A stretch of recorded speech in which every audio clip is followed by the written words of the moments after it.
Bienvenue à l'épisode numéro 170 de KBSF, We're Knowing Better Since Forever. C'est un épisode spécial ce soir. Je suis accompagné de Sean Feeney. Here I am. Sean. Why tonight, Carl? Pourquoi c'est pas spécial? Ben, Qu'est-ce qui se passe, Carl? Sais-tu quoi? Explique-moi ça. Non, j'ai quasiment le goût de dire, toi explique-moi-les, mais... Oh, OK, je peux. Ben ouais, oui, facilement. vas-y fort. Ouais. Là, tout le monde sait une collaboration qu'on fait avec J'ai pour Geek. Ça fait une couple de fois qu'on fait inviter pour regarder des avant-premières. Puis là, on était choyés encore une fois. On était capable de voir Killer of Killers, le nouveau film de Predator. Ça fait plusieurs fois qu'on parle que de notre intérêt pour ce qui s'en vient. Killer of Killers, Predator, Killer of Killers. Killers, c'est-à-dire. Oui. Puis probablement que c'est pas tombé dans l'oreille d'un sourd. Gab de Smith de J'ai pour Geek a comme fait « Hey les gars, ça vous tente-tu de le couvrir? » Puis on a fait « Bien sûr, n'importe quand! » Don't have to ask me twice. Puis on a le droit, là présentement, on enregistre, mais c'est un épisode qu'on enregistre d'avance parce que ça fait quand même une semaine qu'on l'a vu. Oui. Puis on a seulement le droit d'en parler à compter de jeudi le 5 juin. Oui, notre critique. Cet épisode-là, officiellement, va être sorti jeudi. Si vous le voyez, on veut le mettre en ondes le plus vite possible, l'heure où on a le droit de le mettre. Fait que, mais c'est Predator, Killer of Killers. Oui. Là, Carl, t'as tellement trippé sur Prey, le film Prey. J'ai adoré Prey. Ça a été mon coup de cœur de l'année 2022, si je me rappelle bien. C'est ça. Réalisé par Dan Trachtenberg, oui, c'est ça. Incroyable comme film. On a regardé ça ensemble. Oui. Puis là, on a continué la tradition, là. Hein? On a gardé la tradition. Oui. On est capable, on n'est pas regardé en même temps, comme on a fait avec Prey, mais on a regardé ensemble pareil, là. Oui, tout à fait. On a fait un co-visionnement pour faire le critique pour J'ai pour Geek et en même temps pour nous autres. Oui, parce que ce qu'il faut savoir, c'est qu'on va aller en parler à J'ai pour Geek, là, de notre expérience, parce que d'habitude, quand on reçoit ça d'avance, c'est l'adresse d'une personne, puis il y a des clauses qu'on n'est pas supposé l'écouter. En tout cas, il y a des choses un peu spéciales. Nous autres, dans notre cas, c'est ce que Gab nous a dit, c'est qu'il avait comme travaillé pour expliquer. C'est un duo, là, tu sais. Fait que... C'est ça, c'est un duo. Côté écrit, ça va être 100% Carl, mais côté critique, on va être capable librement jaser à deux. Oui, tout à fait. Parce que là, le 6 juin, ça sort officiellement. Oui. Puis ça va être disponible sur la plateforme de Disney+. That's right.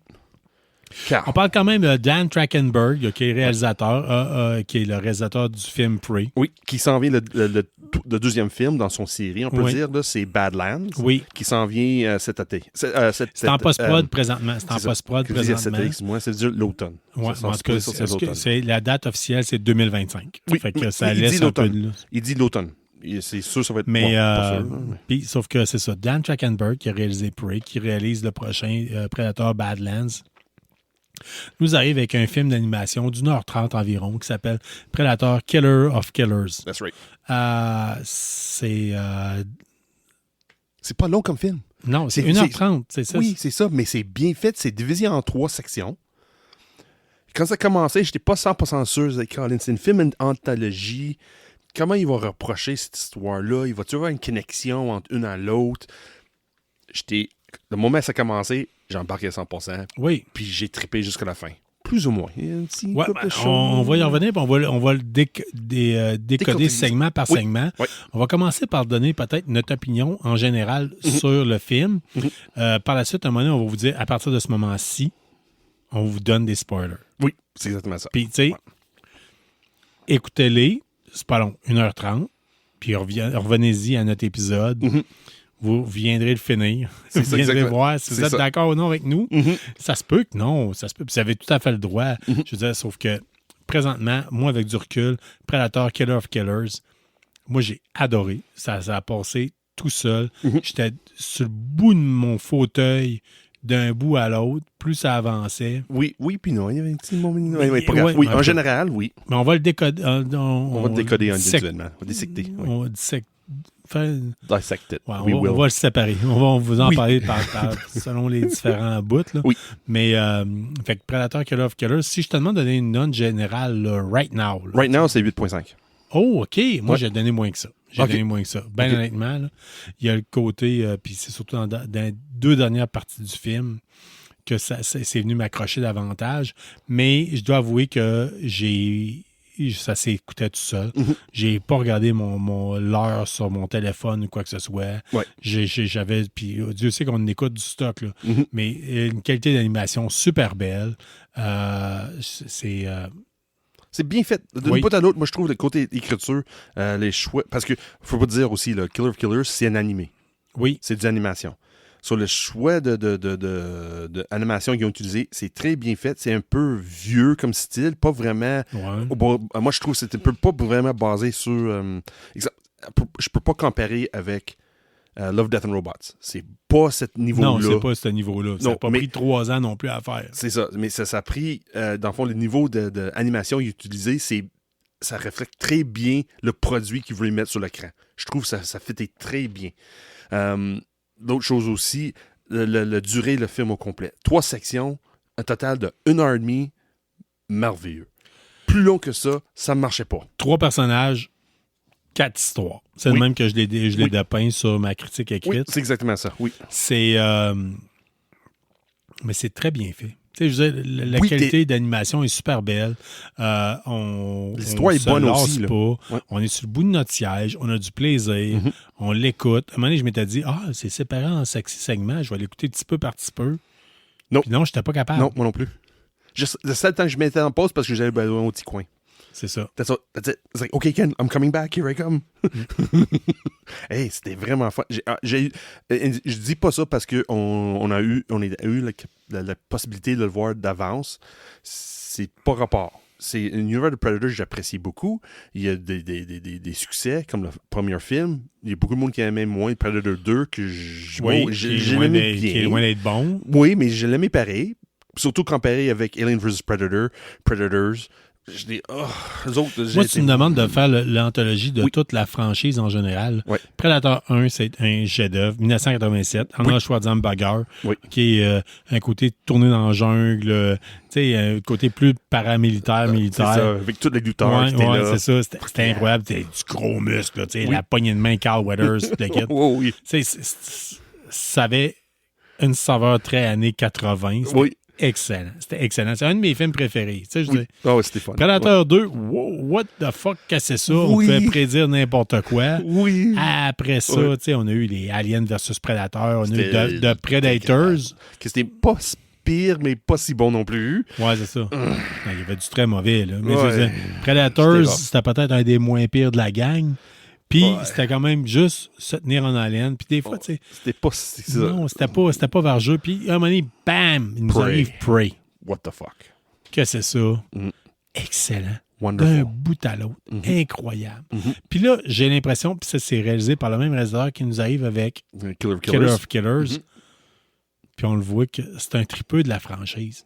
Ça paraît. Oui, ça paraît. Ça paraît. C'est quelqu'un qui apprécie beaucoup de lore, puis aussi qui apprécie beaucoup le premier film. Oui. Il voyait ça mais qu'est-ce qui manquait dans le premier film, ça avait plus comment dire ça, le développement des personnages. Les personnages n'étaient pas bien développés dans ce film-là. On ne savait pas c'était qui exactement. Qui, quoi, puis comment. Il y avait un peu de choses sur Schwarzenegger, ce personnage de Schwarzenegger. J'ai déjà oublié son nom, là, pas grave. Mais tout le monde... En plus, ce film-là... Major Dutch. Dutch, c'est ça. Puis tout le monde se souvient le call... historique, là, dit Get them to the chopper! Get to the chopper! Ouais, tout le monde ça, puis tout le temps. Dylan, you son of a bitch! Oui, mais Get to the chopper, tout le monde dit, regarde, même les millennials savent c'est quoi. Oui, c'est... Puis, mais là... Toc, toc, tu sais, il défonce la porte, là, ouais, c'est ça. C'est sketch à mort, mais tu sais, c'était incroyable. Là. Mais qu'est-ce que Thatchenberg apprécie beaucoup, c'est le lore plus avec des extraterrestres. Avec des Predators, j'ai oublié, je ne suis pas capable de prononcer le nom comme il faut, là, Y-U-G, anyway. Pas grave, j'ai oublié comment le prononcer, là. Mais ils mettent plus l'emphase sur cette espèce-là qui vient d'ailleurs. Comme exemple, dans Prey, là, on voit, crime, c'est pas le même, là. C'est pas quelqu'un, oui, c'est des mondes qui utilisent technologie pour chasser du monde, mais l'équipement puis qu'ils utilisent, c'est adapté ou qui fait le... Oui, mais ça, on va en parler davantage dans la quatrième partie, peut-être, parce que c'était un point culminant, la quatrième partie. Mais là, j'ai le goût de t'entendre sur la première partie, qui est The Shield. Non, c'est des Shield? Oui, c'est des Shield en premier. Oui. Pourquoi c'est des Shield? C'est des Vikings. Ça, c'était vraiment intéressant. Oui, ben, moi, j'ai trouvé que c'était très... J'ai adoré. J'ai trouvé ça super bon, en tout cas. Moi, j'ai trouvé ça vraiment intéressant. Je m'attendais à rien quand j'ai parti Killer of Killers, mais dans celui-là, j'ai fait « Wow, OK, belle qualité d'animation. » Mais c'est du cel. Belle histoire. Oui, c'est du cel shading, tout le kit. Bien fait. J'ai aimé le fait... Je trouvais un peu sur le coup, j'ai fait « Hey, c'est copié sa série Vikings. » Une fille blonde, blonde, blanc. Oui, mais c'est des Vikings. Oui, c'est ça. À l'époque, je ne suis pas sûr que les femmes avaient autant de place dans la société viking à l'époque. Mais c'est pas c'est Shield. Le but, c'était pas ça. Moi, je sais, mais c'est Shield, les porteurs de boucliers. Ouais. Mais ce que j'ai trippé, puis toi aussi, puis on s'est texté ça, c'est l'utilisation du bouclier comme arme. Un bouclier cassé, c'est comme... Elle se sert de ça, puis c'est brutal. Moi, je veux foncer. Là. Je fonce. Ouais. Donne-moi quelque chose, là, je vais gagner. Le but d'elle, ça se voit dans ses yeux. Là. Regarde, je suis pas plus fort, je suis pas le plus intelligent, mais j'ai un but, puis je vais atteindre cette but-là. Je comprends ton point de vue que peut-être les femmes dans la culture viking étaient moins... Mais ça prend... Dans toutes les cultures, il y a toujours quelqu'un qui est au-dessus des autres. Si vous êtes encore avec nous, là, on a oublié, on était supposé vous avertir quand on a commencé à parler. De quoi ça? Des spoils. J'ai pas dit spoiler. Non, mais en tout cas, jusqu'à maintenant, je vous le dis là, ouais. Si vous l'avez pas encore vu, arrêtez ça là, puis vous reviendrez. Fait que oui, fait que les femmes vikings étaient peut-être pas autant de... Mais il y a toujours des exceptions à la règle, toujours. Puis là, ils prennent une exception de la règle. J'ai pas de problème avec ça, parce que qu'est-ce que Tachtenberg a fait, tout le temps, c'est l'exception de la règle. Ils mettent quelque chose devant qu'on n'entend pas. C'est ça que j'apprécie beaucoup de manière qu'ils mettent l'idée des Predators. Ils mettent quelque chose toujours devant qu'on n'attendait pas. Mais je trouve que c'est la charme qu'il fait avec cet univers-là. C'est pour ça que j'apprécie beaucoup ce qu'il fait. Surtout qu'est-ce qui balance qui s'en vient, là, ça va être trippant. Si je te demande, tantôt tu m'as dit la note finale, tu donnes un 8.5, c'est ça? Si je te demande la note pour The Shield, tu mets quoi? Ça, là, c'était une 8. Fort. Moi aussi, je suis d'accord avec toi. Un bon 8. Bon 8. Oui. Intéressant. Peut-être des côtés moins réalistes, mais ça reste que c'est prédateur. Je m'attends à ça. Je m'attends à un excellent divertissement. Puis je suis tout à fait d'accord avec toi. Je donnerais pas mal la note de 8. Oui, vraiment fun. Pour The Shield. Y a-t-il quelque chose que tu as davantage apprécié là-dedans? Davantage apprécié, Colin. C'est vraiment, je trouve, la connexion là, qu'il essaie de faire avec côté familial. Le passage à vie adulte, à l'âge de guerrier de son fils. Puis tout ça, mais elle aussi. Tout s'est mélangé ensemble avec... Oui, quand tu parles de son fils, puis... Puis confronter son un père. Ennemi. Oui, puis aussi confrontation d'un ennemi. Quelqu'un, il faut que tu passes par-dessus pour passer à un autre niveau, une autre étape, un autre comment dire ça, de grandir dans ta vie comme viking. Là. C'est vraiment la progression de quelque chose. Qu'est-ce que tu fais face un conflit ou un obstacle. C'est ça que j'apprécie beaucoup. Bon, une chose que j'ai apprécié davantage dans cette série-là. Fait noter, les prédateurs sont pas les mêmes de... Non, pas de spoiler, là. Ça se peut. On sait pas. Ouais, ben, en tout cas, dans chaque tranche, ils sont pas nécessairement les mêmes. Ben, on sait pas. Ça se peut. Carl, arrête de faire les spoilers. Mais tu sais, je veux dire, dans The Shield, les prédateurs ont une taille immense. Là. C'est des géants. Là. Oui, mais t'es en train de faire des spoilers, Carl. On a dit qu'on pouvait y faire. Je sais. Mais quand on va faire la fin de notre critique, je vais expliquer la chose que j'apprécie en général de tout ça, là, c'est exactement à ce point-là. La deuxième partie, Carl. Ben, ça se termine avec, on voit une silhouette, puis on fait comme, c'est qui lui? Pas juste une silhouette, on voit ailleurs, puis on n'est pas dans le univers de Viking, on est vraiment ailleurs, 100%. On sait pas c'est où, on sait pas. Puis là, on voit quelqu'un de dos. C'est tout. Puis là, l'histoire change. Qui nous amène au Japon féodal. Oui, The Sword. Pour The Sword, la deuxième partie de Killer of Killers. On voit deux frères qui s'affrontent au katana pour l'amour de leur père. Je ne sais pas comment on pourrait décrire ça directement. Oui, on voit que c'est comme une compétition plus ou moins louche. amicale, mais pas amicale en même temps. Il y en a un qui est plus axé sur le code de vie du samouraï, l'autre est un petit peu plus joue un petit peu différemment, mettons. Oui, puis, moins, un petit peu moins. Prends la vie du samouraï moins sérieux. Il y en a un, fait que finalement, suite au combat, il y en a un qui devient samouraï. L'autre devient plus comme un ronin, qui est plus, en fait, pire qu'un ronin, il devient comme un ninja. Ouais. Fait qu'on passe à cette époque-là, puis c'est les deux frères se réaffrontent plus tard. Puis, tu sais, mais c'est qu'est-ce qui est fun avec la transition. Moi, je m'attendais peut-être un peu plus comme Love, Death and Robots, il change le style d'animation qui vient avec. Non, il reste dans le même style. Oui, tout à fait. Il reste dans le même style. Mais qu'est-ce qui est fun dans la deuxième partie, The Sword, ça commence tout ça en japonais. Boum, tout de suite. Puis il parle en japonais. Ouais. Sur les Vikings, oui, ils ont commencé l'émission, la première partie, en... c'est quoi ça? Norvégien, quelque chose de même? Oui, le langage probablement une langue qui doit être morte, un dialecte scandinave qui doit être mort. Là, puis là, ils transforment en anglais. Mais le Sword, c'est l'inverse. Il reste en japonais. Tout le long. Tout le long. Il dit pas grand-chose parce que c'est tout basé, comme tu dis, sur les actions et non vraiment... On avoir une connexion avec les personnages, avec leurs actions. Puis qu'est-ce qu'on voit visuellement et non qu'est-ce qu'il dit. Ce côté-là, le changement, qu'est-ce qu'on a fait le premier heure, qui c'est parole, puis oui, l'honneur, puis choses de même, on jase pour avancer l'histoire. C'est plus inverse. C'est l'action qui avance l'histoire. On voit la dualité entre les frères en même temps, qui sont quand même près l'un de l'autre. Tu sais, Puis là, à un moment donné, très jeune, il y a une séparation qui se fait, mais on sent que le lien reste encore présent. C'est bien fait, c'est beau, c'est à son meilleur. L'animation est à son meilleur, c'est super beau.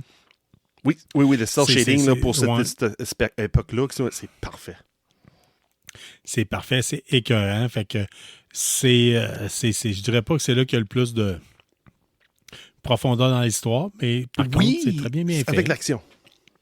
C'est pas que le côté personnages sont moins présents, mais avec l'action, ça amène quelque part, ça donne l'idée de l'amour fraternel. Fraternel est là. C'est très visuel, très, très présent. Même, comme tu dis, une samouraï avec une ninja. Oui, mais j'avais des feelings, tu sais, dans ma critique, j'ai marqué beaucoup de jeux vidéo Japon féodal, tu sais, Assassin's Creed, Tenchu, même, à la limite. Des choses semblables à ça, c'est très présent. Fait qu'on va passer à la troisième partie. Bullet. On vous revient tout de suite. Knowing better since forever. KBSF.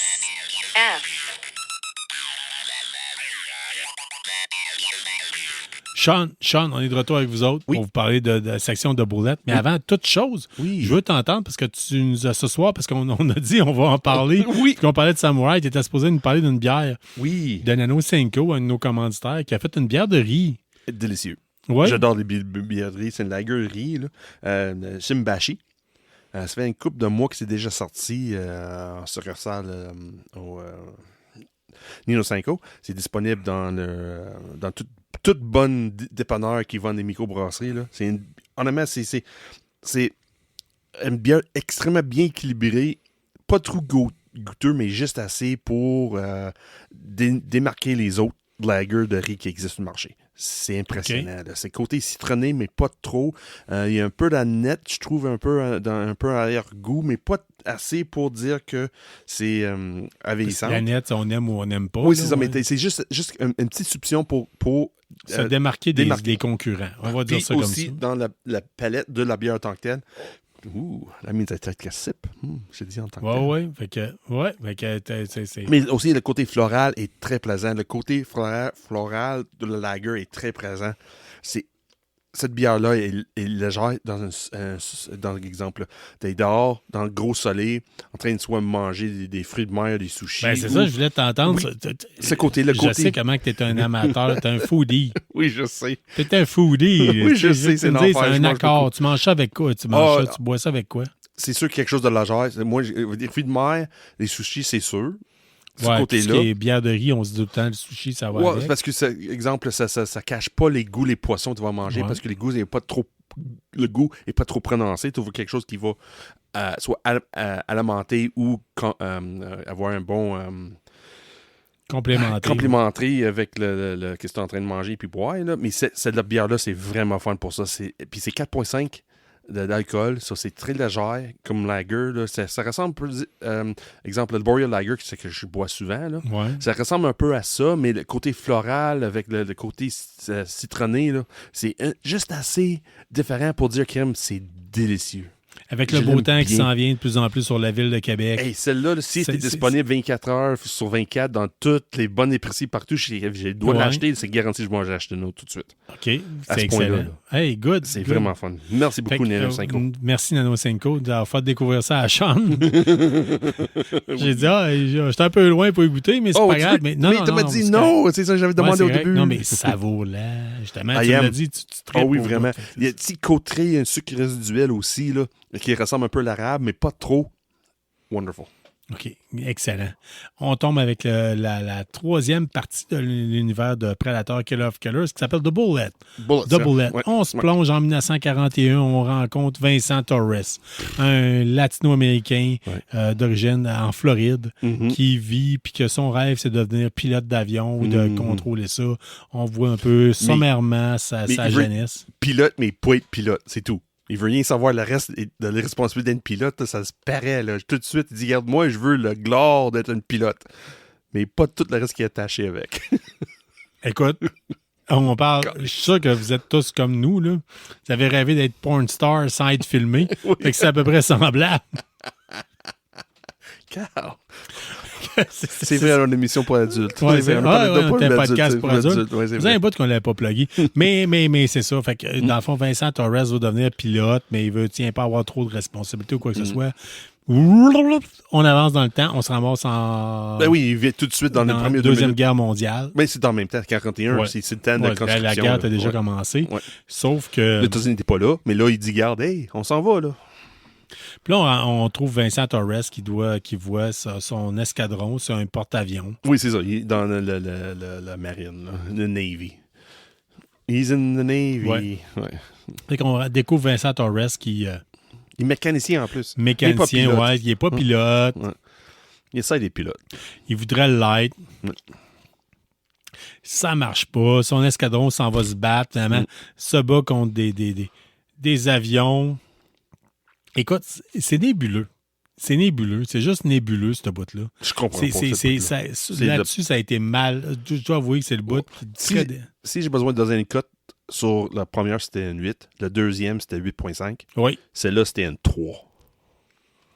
Je n'irais pas jusqu'à 3, mais c'est... C'est débile. Comment c'est pas bon? Mais... Non, mais... Écoute, mon opinion à moi, c'est que c'est plus que 3, parce qu'on voit quelque chose de nouveau. On voit le dogfight avec les prédateurs. On voit le côté... mais sauf que ça tient pas la route. Historiquement parlant... C'est pas juste ça. On est comme dans le nord de l'Afrique, mais on voit des soldats français c'est normal. Qui sont ennemis des Américains. C'est normal. C'est correct. Ça fait du sens. Tu trouves que ça fait du sens? 100%. Zéro. Moi, je veux dire, c'est ridicule. Là. OK. La marine française n'a jamais été aussi énorme que là-dedans. C'est gros comme la marine japonaise. C'est pour ça que les Anglais ont bombardé le navire français. Oui, mais en tout cas... Ces côtés-là, ça aurait été plus facile de faire de quoi il aurait pu travailler ça. Je veux dire, il aurait pu mettre le contexte dans le Japon. Oui, mais c'est pour ça, même dans l'émission, à un moment donné, il dit, regarde, on est contre les VC. Je fais, Colin, c'est qui ça, le VC? Puis là, on avançait. Là, le français apparaît. Ah, le VC, c'est Vichy French. C'était pas le Viet Cong, c'était Vichy French. OK, pourquoi on est là? Pourquoi on est dans le Méditerranéen? Parce qu'au début, je pensais, bien sûr, on est dans l'Asie. C'est garanti. C'est mais ça. Là, ça plus avance, on est dans le Méditerranée. Oh, ça fait mal. Mais ce bout-là a été écrit avec des crayons de cire, comme on dit souvent. C'est débile. Un gars qui est mécanicien, qui embarque dans un avion. I know how to fly a plane. Ouais. Look at me go. Carl. Puis il a fallu que je fouille, parce que sur le coup, j'étais comme... On parle-tu c'est-tu des corsaires comme avion? Je voyais, tu sais... Ouais, j'étais pas sûr que c'était du corsaire. J'étais allé fouiller, c'est F4F. OK, ouais. C'est le modèle, oui. Seahawk. Ouais, c'est ça. Ça a vraiment été utilisé durant la Deuxième Guerre mondiale, mais c'est quand même pas quelque chose de commun. Là, ouais, sur des porte-avions, oui, mais plus dans le Méditerranéen que ce que... Ben, c'est ça. Il y aurait eu avantage à fouiller puis à trouver plus de stock puis à structurer ça davantage. Ou du moins, nous expliquer pourquoi leur choix était là. Mais pourquoi... Puis, ça faisait pas de sens. C'est pour ça que je donnais une 3 à ce côté-là. J'ai pas embarqué 0. Il faisait pas de sens. Il y avait beaucoup de trous dans l'histoire. J'étais fâché. Là. Ouais. Mais là, Vincent Torres réussit à clencher le prédateur. Of course. C'est le mécanicien. C'est le meilleur pilote au monde. Ouais. Mais c'est plus juste un pilote, c'est un acrobate parce qu'à un moment donné, il se tient ses ailes de l'avion. Incroyable. C'est, comme tu l'as dit, malheureusement, c'est le bout très négatif de l'heure et demie du film. On se ramasse. Parce que là, quelque chose arrive, un événement arrive, qui garde... parce que la première partie finie, on voit le deuxième personne, qui est le japonais. Ouais. Le japonais fini, on voit la troisième personne, qui est Torres. Ouais. Ça avance de même. Puis là, l'histoire de Torres finit. Il a réussi qu'est-ce qu'il a besoin de faire. On se ramasse sur la planète des prédateurs. Oui, une planète des prédateurs, oui. Et là, ce qui m'amène à quelque chose que, comme j'ai dit, qui n'a jamais été vu dans la franchise, le voyage dans le temps. Quand tu regardes ça, tu te poses la question. Colin, ça, j'aimais ça. C'est là que tu te dis, OK, sur le coup, j'étais comme, OK, ben là, non, 1 minute, il ne peut pas avoir un viking, un samouraï. Ça pourrait tomber en même temps. Mais 1941... Ça marche pas, là. Il y a quelque chose. Il y a quelque chose qui se fait. Là. Soit ils ont été cryonégisés, soit qu'est-ce qu'il y en a exactement? On le sait pas. Mais, chose certaine, on est là. Tout ça est les en même temps. Les 3 époques sont là ensemble en même temps dans une espèce d'arène où c'est qu'une arène où les gens doivent se combattre un et l'autre. Comme des gladiateurs. C'est ça. C'est comme un peu des gladiateurs. Et chacun doit avoir une arme de son époque. Fait que la fille viking se ramasse avec un bouclier, je me rappelle bien, ça fait quand même un bouge des vues. Ouais. Le samouraï se ramasse avec une arme plus comme un katana. Ouais. Et Vincent Torres se ramasse avec un fusil. Mais le problème, c'est que c'est un fusil à poudre. Oui, c'est ça. Puis il sait pas comment se servir de ça. Oui, c'est ça. C'est quoi? C'est un fusil à poudre. Puis c'est là que j'ai aimé, par contre, c'est le le fusil qu'on voit dans Prey. Oh, on va aller jusqu'à là. Caroline, OK. Parce que là, j'ai d'autres choses à dire aussi sur celle de Torres, là, pour de connexion de certains univers, là. Le voix de le commandant de Torres dans le numéro 3, c'est Hicks dans Aliens. OK. Ouais. We're all gonna die! Non, ça, c'est Hudson, ça. Hein? Non, c'était Hicks. C'est Hudson. C'est le voix de Hudson, parce que le Bill Pullman est décédé. OK. Non, oui, c'est vrai. Oui. Ça, c'est Hudson, c'est le voix Hudson. Mais là, je vais faire un autre... Non, celle de ce spoiler, je fais pas. On va voir le film. Quand on est sur des planètes des prédateurs, on m'a amené le head honcho, le gros gars, là. Il y a un headdress de quelque chose. Souviens-tu, c'était quoi? Non. Parce qu'il joue la musique quand même. C'est ça que j'avais parlé, la musique est très ressemblant à quelque chose d'autre dans cette simili-univers, peut-être connecté. C'est connecté. Moi, je suis pas mal sûr. On va parler hors d'onde de cette connexion-là, parce que je veux pas le spoiler. Ben, tu pourrais. Ben, en tout cas, si jamais vous le découvrez... OK. C'est garanti. Le headdress qu'il porte, là, c'est des queues des aliens. Ah, oui. Puis en même temps, c'est la musique qui est Alien en subtilement. C'est la musique de James Horner de la deuxième film d'Aliens. Non, excuse-moi, le premier film. C'est du solide. Ah oui, regarde, j'ai vu tout de suite les connexions. Je fais, what the fuck am I watching? On se retrouve avec ça. C'est comme si les prédateurs avaient choisi les 3 meilleurs combattants humains. Oui. Pour se battre entre eux, pour trouver lequel est le meilleur pour se battre contre leur champion. Oui. C'est-tu bon, c'est-tu pas bon? C'est abracadabrant comme scénario. C'est incroyable.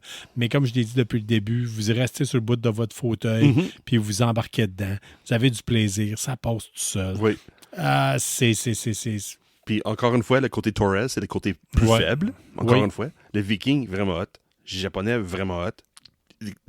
Qu'est-ce qui se passe entre... Tout ça mis incroyable. ensemble. Mais Torres, on peut passer à côté. demi-mâles. Mais la chose que j'apprécie beaucoup, là, c'est que qu'est-ce que Trachtenberg est en train de faire? Il est en train de bâtir un univers. Pourquoi les Predators viennent toujours sur la planète Terre? Même si les humains sont moins, exemple, féroces que d'autres extraterrestres pourraient être, moins technologie avancée aussi, mais il y a un fortitude en arrière de l'humain pour toujours gagner, pour passer par-dessus ses capacités. Une résilience. Une résilience, exactement ça. Puis ça explique pourquoi les prédateurs reviennent toujours ici. Puis on voit à un moment donné comment est-ce que les prédateurs respectent la race humaine. Oui. C'est exactement ça. Parce que quand vient le temps d'aller vers l'arène de combat, on voit les prédateurs qui s'agenouillent devant la race humaine en voulant dire « Vous êtes les prédateurs des prédateurs. Oui. Vous êtes la pire espèce, le pire tueur de la Terre. C'est vous. » De l'univers. De l'univers, c'est vous. Oui. Tu sais, à travers, on l'a tout le temps dit, le pire prédateur, c'est l'homme. Oui. Je veux dire, l'homme, le requin peut se faire tuer par un homme. Le crocodile peut se faire tuer par un homme. C'est le prédateur des prédateurs sur la planète Terre, c'est l'homme. Celui qui va tout tuer, qui va tout... C'est ça, puis Predator met ça en avance. C'est pas juste qu'on est là pour détruire la planète qu'on est en train de faire. Là. C'est ça, ouais. Mais les autres, c'est aussi le côté respect social. On est capable de, comme tu dis, être résilient pour passer par-dessus, même face avec un ennemi qui devrait gagner tout le temps. Ce côté-là, c'est pour ça que ça me met un petit peu plus de hype pour voir Badlands. Ben c'est ça, j'allais venir là-dessus, sur le fait que de Predator Killer of Killers, on voit par la suite, après un affrontement, les gens s'enfuient, avec le fait que Torres, s'il sait piloter un avion des années de la Deuxième Guerre mondiale, il est capable de piloter un vaisseau spatial alien. Oui, extraterrestre. Je suis prêt à accepter bien des affaires sur le prétexte que c'est aliens. Là. Dégueulasse. Mais, parce que l'autre chose qu'on voit sur le vaisseau, qu'on voit à la fin de Predator, là, j'ai dit à Carl n'a pas rendu compte. Moi, quand j'ai vu le vaisseau, j'ai dit, Colin, c'est une facehugger qui est sur le vaisseau. Ouais, je ne l'ai pas réécouté par contre. Les Predators prennent toujours des trophies de monde qu'ils ont tué. Là, on voit un squelette ou peut-être une peinture d'un facehugger sur le devant du vaisseau. Universe Alien, j'ai toujours aimé. Universe Predator, j'apprécie beaucoup. Mais là, ils ont peut-être mettre des fusions des deux ensemble. On va aussi fusionner le tout ensemble avec une qualité quand même. Je pense. Malgré le fait qu'on a moins aimé Double Let. Oui.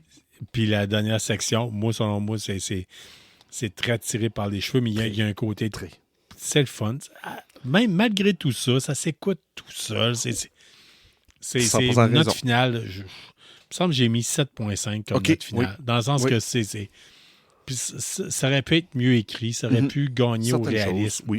Des petits détails. Dans le fond, moi, j'ai pensé proche de donner la même note que toi, mais moi, j'ai mis plus dans le 8.5, dans le fond, dans le sens que il amène toujours quelque chose de nouveau. C'est pour ça que je mets 8.5, parce que c'est quelque chose de nouveau, quelque chose qu'on n'a pas vu avant, quelque chose qu'on n'a pas, exemple, vécu avec l'univers Predator avant. C'est tout nouveau.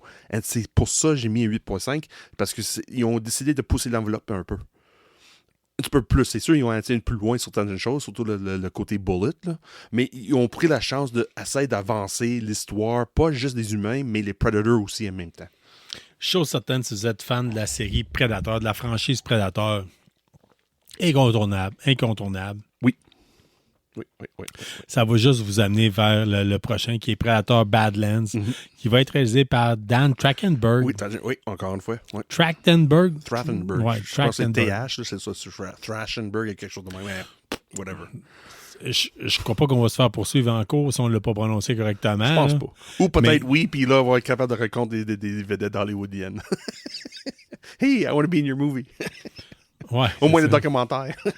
D'ailleurs, tu me fais réaliser qu'on a oublié de parler des nouveaux invités du Comic-Con de Montréal dans les derniers épisodes. C'est vrai. Mais écoutez, fait que en gros, si vous êtes fan de la série Predator ou d'Aliens ou tout ça, ou les deux, c'est disponible sur Disney+. À partir du 6 juin. 6 juin? Oui, 6 juin. Vendredi le 6 juin. Ça fait que ça va être disponible. Nous autres, on va vous mettre l'épisode le 5 juin. On espère que vous l'avez apprécié. Si c'est le cas, On n'a pas trop vendu de punch.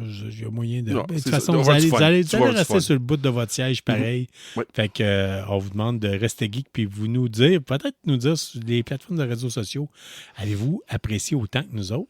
Hey, that'd be fun. That'd be Oui, awesome. ça serait le fun. Ça serait le fun On fait de une émission savoir ce que vous spéciale en juste pensez. sur ça. Les réactions de nos auditeurs. Ouais. Ouais. En tout cas, ça serait le fun. Vous pouvez nous envoyer un message vocal. On le rajoutera. Oui. Hein? Ah, Si en vous plus. savez. Oui, pourquoi pas? Pourquoi pas?